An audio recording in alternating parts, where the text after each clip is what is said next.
While Tillerson might be getting pushed out, in part due to his criticism of Russia's actions in the UK, Prime Minister May is going beyond accusations, expelling 23 Russian diplomats after a former Russian spy and his daughter were both poisoned with a nerve agent on British soil.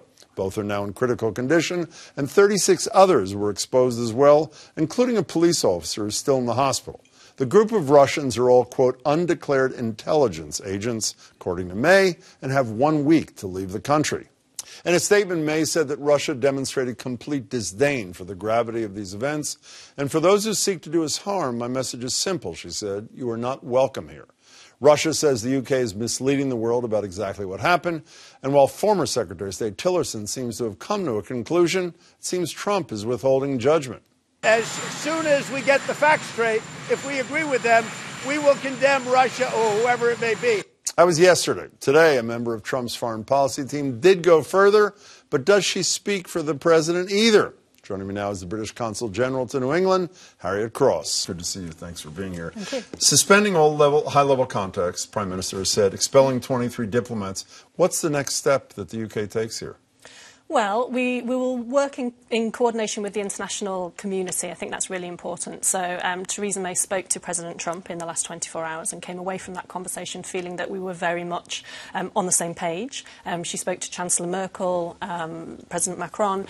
We've formally spoken to the Organisation of the Prohibition of Chemical Weapons. We've had a UN Security Council session today. So there are a number of options on the table, and we'll do some of this bilaterally, we'll do some of it multilaterally. I want to talk about whether the United States and the UK, arguably its most important ally, are on the same page. Yesterday, the statement from your government was President Trump said the U.S. was with the UK all the way.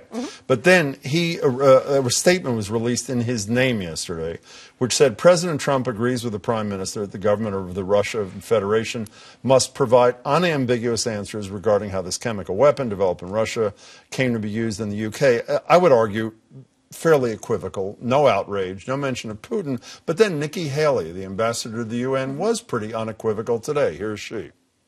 Let me make one thing clear from the very beginning. The United States stands in absolute solidarity with Great Britain.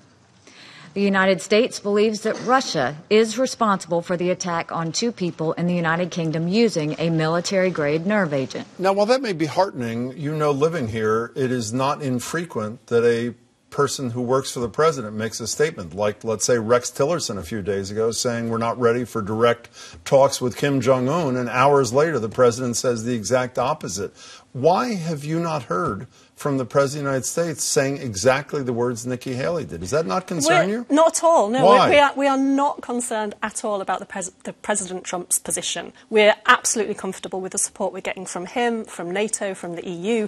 We're most concerned with an escalating series of attacks by the Russian state against not just the United Kingdom, but if you say Crimea. if you need to craft an international response, or that, as you said a couple of minutes ago, isn't it complicated by the fact that our president seems not to be able to get the words to cross his lips?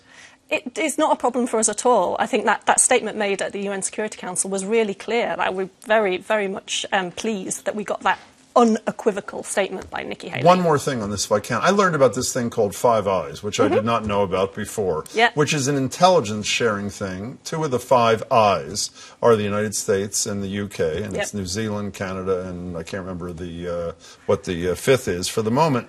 They all get the same intelligence. And if they all got the same intelligence, how is it that Prime Minister May drew the conclusion she did, which to me seems to make sense, and at least until Nikki Haley, our government was unable to draw the same conclusion, except for the ousted Rex Tillerson? How do you explain that? I don't see that there's any daylight between the 2 positions. Yesterday, we asked Russia to provide clarification, unambiguous clarification. That was yesterday. Today, a new day where they didn't provide the clarification. Therefore, that leads us to a particular conclusion that we have got a firmer position today than we did yesterday because of that Russian obfuscation. How do you what does one say to the British people? I want to get to the American people in a minute. This is not the first instance of this. There was another incident the next day. There was an incident with this guy Litvinenko in 2006. Similar situation also from the Russians. How does one assure, first, the British people that you are safe when they may not be. Yeah. The British people are really resilient and really robust. So there's no sense of panic.